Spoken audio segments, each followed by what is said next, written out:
Now, what is your title here, and what do you do? My name is Dan Gasser, and I'm the director of the AAF Tank Museum. And who started all of this? My father's the guy who started the collection. He started collecting when he was about 5 years old. Okay. And is he a veteran? No, sir. Nope. He's not a veteran? Nope. How do you go about buying your own tank? It's getting difficult. It's getting real expensive now. About a third of the collection on tank-wise is donated from the U.S. government. Other ones are bought, purchased, released from other countries. Depends on which vehicle you're talking about. Everything comes in a different story. All right. Now, you were telling me when we were coming in here, it's 3 super Walmarts big. Exactly how big is the facility? 330,000 square feet. That's crazy. So the building and parking lot take up 20 acres. That's crazy. How many tanks do you have here? Over 120 tanks and heavy artillery. All right. Now, tell me about your typical day from start to finish. Like, what do you do? I do everything, you know what I mean? So on a work day when we're open, we spend time with the public, try to educate, explain things, answer questions, clean the bathrooms, keep the place functioning. Okay. When we're closed, building maintenance, restorations, getting ready for events that are coming up. So it just depends on what day we're talking. Now you said you have events. Now I know I was here one time when you had a car show. What kind of other events do y'all do? We do, we have our vehicle run day, which is all indoors. We actually take out 3 or 4 of the vehicles and do exhibitions. So we'll actually run them around inside the building because we got enough space. We sell raffle tickets. You can win a chance to get a ride. That's one of our big ones. Flamethrower Day is probably one of our biggest events we have. We take out 2 flamethrowers and we actually shoot them. You're about 20 feet away when we pull the triggers on. Wow. Okay, so exhibition of that. We have a 5,000 square foot indoor battlefield for remote control tanks. Yeah, like laser that. tag, Yeah. okay? So we do that about 6 to 7 times a year, depending on the year. Right. Now, how many visitors do you think you'd get in the average on a year? Depending on gas price, okay, Yeah. it can go anywhere from 10 to 15,000 people a year. So that dictates how much people travel. All right. Now, what else do you have here besides tanks? I know you got like uniforms and munitions and things like that. We have 30,000 other artifacts on display, as far as small stuff. So pins, patches, medals, a general's room that has 300 named generals that you will see in the history books, okay, from every country, okay. Uniforms, we have machine guns, rifles, a full headgear room, and then photograph walls. So pretty much every open space, we got something on. You know? Wow, that's cool. Now, do you maintain the tanks? Do you clean them? Do you? Absolutely, yeah. As far as restoration work, as one's needed, I'm always behind the ball, okay? You know, they break really quick, so we're always working on vehicles. Restoration-wise, cleaning them, yes, that's a non-stop thing. I mean, you know, big buildings, so they always get dirty, you know, so that type of thing. How long does it take to clean a tank on average? You can vacuum one in a good day. You know, if you really want to go that aspect of it, you want to start washing them, pulling them out, then you're talking days. Restoration-wise, you're talking years. You know, many years to restore a tank correctly, the right way. Now, is this something you always, because your father did it, is this something you always kind of want to follow in his footsteps, or was it just kind of he was like, you're doing it? Or? No, it was not asked of me. You know, everybody in my family, do you want to do it? If you want, come on, let's do it. And we all love it. You know, we love the education side, the history side of it. Yeah. You got to remember this. Well, that's the one good thing about museums is it's like taking a step through a time portal and seeing what once was. And sometimes it could be a harsh reminder of what could happen if we're not careful. That's right. Not everything's nice. Yeah. Okay. Not everything is nice, but that's the true face of war. Okay. All right. This is a history museum. We're going to tell you how it was, not how it could have been. Okay. All right. So we're not displaying nothing wrong. Okay. Yeah. So when you come here, you're going to see the real deal. Right? That's what we try to educate people on. Don't make this mistake twice. You know. Well, and sometimes it still happens. You know. It's out of my reach. Yeah, you're right. You know, out of my reach. You're right. Now, how many veterans do you have come through and it touches something inside of them, seeing stuff that they may have dealt with? A lot. Yeah, a lot. Our attendance is spread out all over the place. Okay, so specifically, no. Okay, but when the people do come in and they do willing to talk to you about it, it does hit home. We've had people on the floor crying. Okay, we've also had people come in here the door that see the tank that they actually served in. That's okay, cool. On the floor, like what the, you know, you ain't seen it in cool. 20 years, but I was in that same tank because the numbers were the same. So everybody has a different emotion. You know, we get a lot of children, okay, due to the gaming world. Okay, so that brings them in because they want to see what a tank actually looks like. You know, video games this big. You know, and here it's this big. You know, you know. So, you know, the whole genre of everybody, it hits you everybody differently. You know, so now everything you make in the museum goes back to the museum. Correct. And you're not government funded or backed or anything. No. Wow, that must take a lot to maintain. Digging a hole. Digging a hole. You know, digging a hole. You know, the trick is staying out of the hole. You know, that's the hard part. Well, I know one time I was here before and you guys did a car show. Do you guys still do like car shows and stuff? I don't do the car show anymore. Me and my wife put on the show for about 10 years. It's a lot of work. We were traveling the East Coast just promoting the show, and it got to the point where I can't do all the other events and that one. The car show was strictly, you had to be on that every weekend.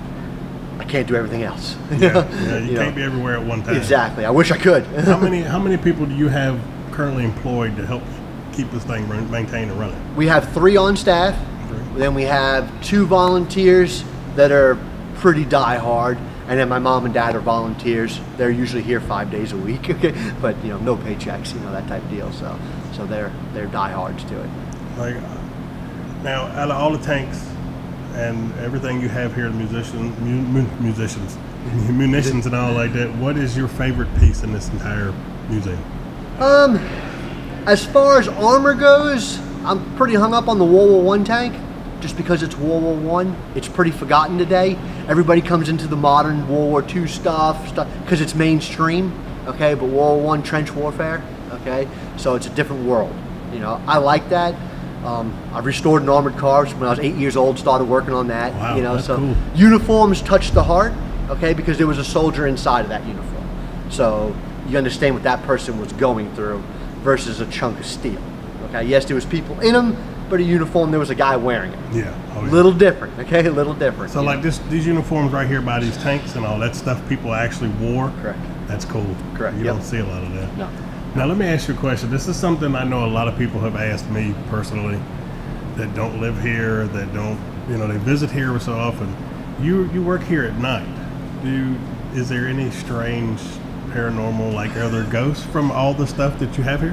Have I seen a ghost? No. I have not seen a ghost. You hear a lot of noises. You hear a lot of noises?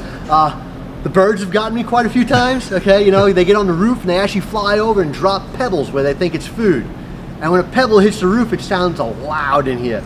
You got here 9 o'clock at night wrenching on something, you're like, what is this all, man? you know, every now and then we get a power outage. That'll mess you up for the day. Oh, yeah. You know? Now, do you recommend, like, how long do you think it takes to come in and actually see everything in the facility? The average visitor spends 2 to 4 hours. 2 to 4 hours. Okay, if you want to read everything and actually dive into the collection, you're gonna need a few days. You know, you're really gonna need a few days. But most people get burnt out. It's a lot of walking. Okay, so you're gonna be moseying around a lot. Either the heat's gonna get you or the cold's gonna get you. Yeah. You know, one or the other. So the average die hard, you give yourself a good day. You know, you can leave, go get lunch, you can come back, you're good for the day. You know, so. Now you mentioned the RC tank battles that you have here. Do you guys have events for like the little tank battles and stuff as well? Correct. We have remote control tank battles. We do them roughly 7 times a year. It's like laser tag, uses the same concept as your TV remote. Okay, you have light, medium, heavy, Axis versus Allies, and they actually shoot at each other. They make noise, they recoil, they register hits. So depending on what you are, depends on how many hits you'll take. And then once you're out, it usually brings in about 40 players from all over the country. Okay, it's a spectator sport to watch it. You got to have your own tank to play. So you don't have tanks here per se to use? I only have 2 of them, but I can't keep letting them out. Yeah. So only when we have events do they go on the field. Now, how often, when no one's around, do you and the staff kind of take them out and have a go at each other? Not as much anymore. I do it so much you get used to it. It's like normal habit, you know what I mean? You know, most of the time when I get off the clock, I'm not looking at a tank anymore. You know, I'm in there working on my cars. You know. Now, when we first came in, you come in through a gift shop. Do you guys? Now you have a website and you sell everything in the gift shop on that website as well, too, right? Correct. Yes. And everything sold, the money goes back into keeping this place maintained. Correct. Yep. All the money goes into keeping the place alive. Okay, keeping this open. All right. The overhead's unreal.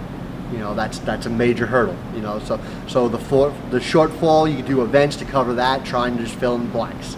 You know, but yeah, we have a great gift shop. Kobe blocks, which are like Legos, huge seller, Tamiya models, to RC tanks, gear, apparel, you know, we got all kinds of stuff. And how many visitors from other countries do you get yearly, you think?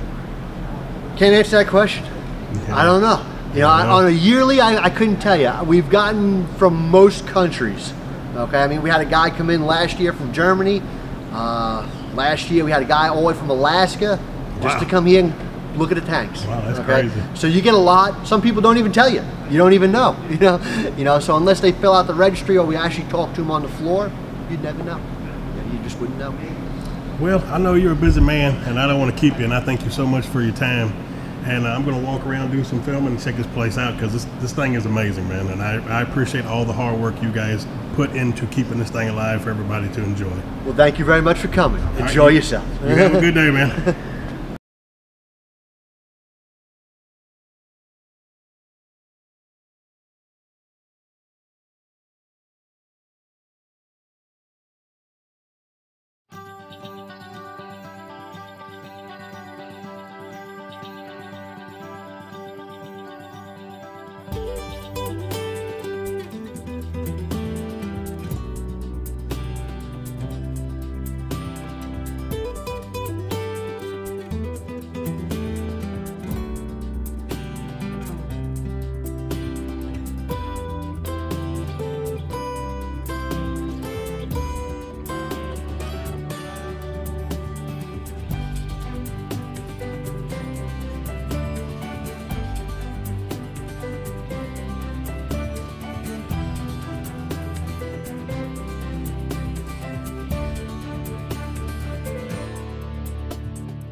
That's right.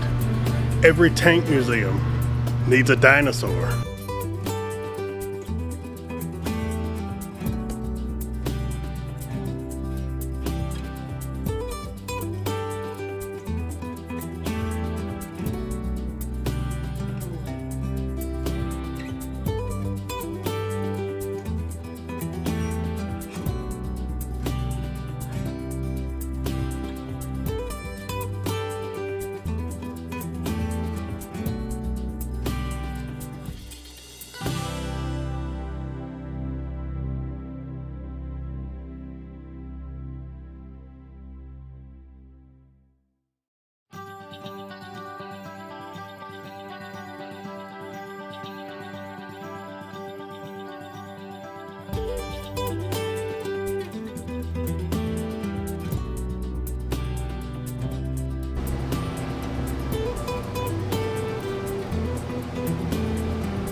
That's gonna do it for the Tank Museum, guys. Hit the subscribe button, hit the like button. I hope you enjoyed this video.